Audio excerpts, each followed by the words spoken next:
Norm has a CD. It's called Norm Macdonald. Ridiculous. It's coming out September 12th. It's a comedy CD, of course. And you got some famous people, a.k.a. friends of yours, to do some bits on there with you. Is that right? Oh, yeah. Some of my friends did it. So it was Will fun. Ferrell, correct? Yeah, the great Will Ferrell was in it. He was kind enough to do it. Molly Shannon? Yes, the great Molly Shannon was in it. She was kind enough. Some of this will be repetitious, though. Is Tim Meadows great, or is he superb? Tim Meadows is a real talent. You got John Lovitz on there? Yeah. You ever see that guy play softball, by the way? Speaking of baseball and hats, you ever see him hit the ball? I've seen him do stand-up. He tried starting stand-up when he was 50. Really? What about those Subway commercials? That's kind of... Yeah, it's great. He got a catchphrase for the first time in 18 years. And what's the catchphrase? Eat fresh. Oh, eat fresh. And he gets to wear a bathrobe on TV. Yeah. I buy Subway sandwiches. No, he's a really funny guy. He's hysterical. How long? Up here? Yeah, no, I listened to that show, actually. Uh-huh. Yeah. What did you play tennis with John Lovitz? What is that? No, I played tennis with John Lovitz. Goes every day to the Beverly Wilshire well, it's an expensive Beverly Hills hotel. I don't know what it's called. But anyways, the guy there, the coach, is Alex Almeida, who's a Peruvian tennis player from old, and he's very good. He played, he beat Ron Laver 3 times. Right.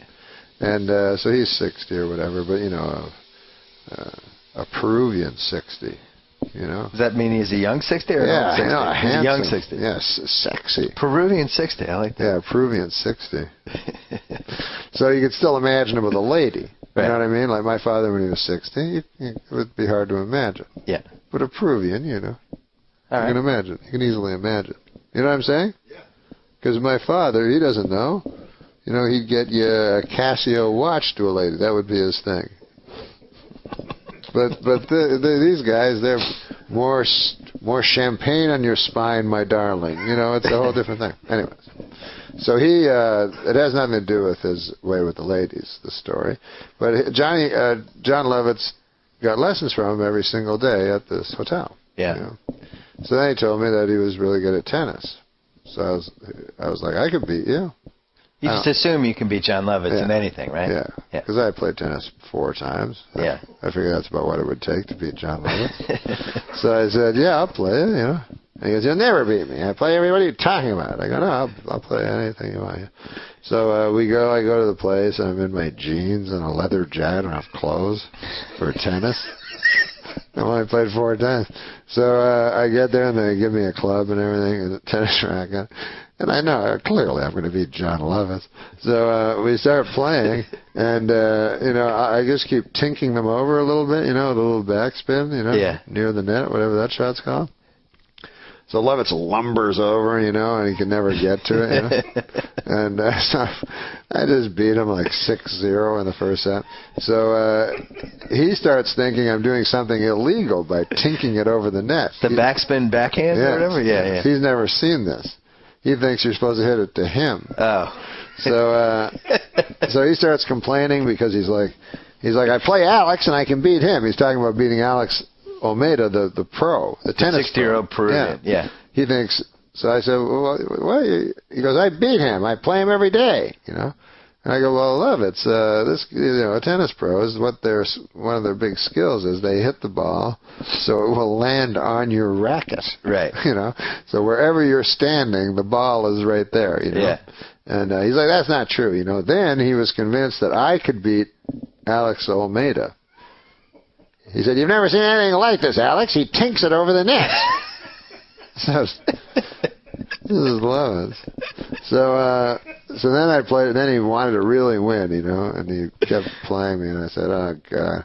So one day I was like, he was just getting so angry and everything, so I let him win 1 game. Yeah. And then he quit. He retired.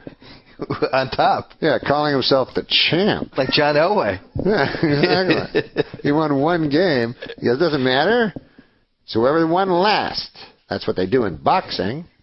And I was saying, well, boxing, they do have to defend them, but whatever. That's funny.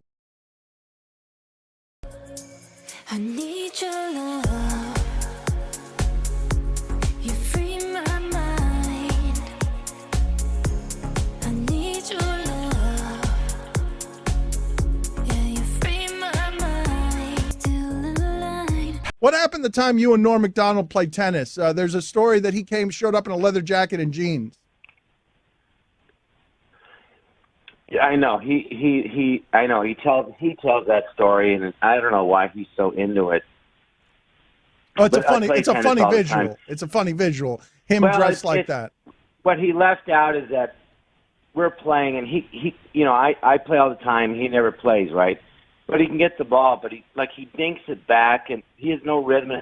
Anyway, when someone just like floats every ball, if you're not used to it, you can't get any rhythm, and it's just hard to play. So he won, but what he left out was after every point, he'd leave the court for like a minute and brag to his assistant about how, look what just happened. Then he'd come back 1 point, he'd leave again. So I go, Norm, do you want to play? And he just kept leaving. It was very frustrating, and so he won. So then I said to my coach, I go, how do you beat a guy like that? It's so frustrating. It's just the ball's just, and my teacher's guy, Alex Olmedo, who's you're into sports, look him up. He was a champion college player, Wimbledon champ, beat Rod Laver, Emerson, who won Wimbledon, and he's in the Hall of Fame from Peru. Great guy. So he said, just step in and take it early. And I go, could you beat someone like that? He goes, are you kidding? I'd kill him. I go, all right, fine. So then we played again, and then I just, I creamed him and I beat him. So also, I wasn't trying as hard the first set because he was, he's not as good, so I'm just taking it easy. But then And he was wearing jeans and a leather jacket. Well, he beat you 6-0 the first time, didn't he? 6-0? No, he wasn't wearing. I don't remember what he was wearing. He didn't beat me 6-0. He's full of crap. That's what he told him. So then we played again, and then I beat him quite easily. And he goes, let's play again. I said, no, I don't play you again. Because when I knew he'd want to play after I beat him, the last time we played, I beat him, and that's that. Give us a good league but of he the. cheats. He He cheats, and of he's course he not does. fun to play with. Of course. So he tells this story, Right. Give us a good league of their own story. Lovitz! Just back off for a second. Yeah, he's being Lovitz. This is what Lovitz does. I know. man. This is what he does. Him and Norm, both of them. Give us a good league of their own story.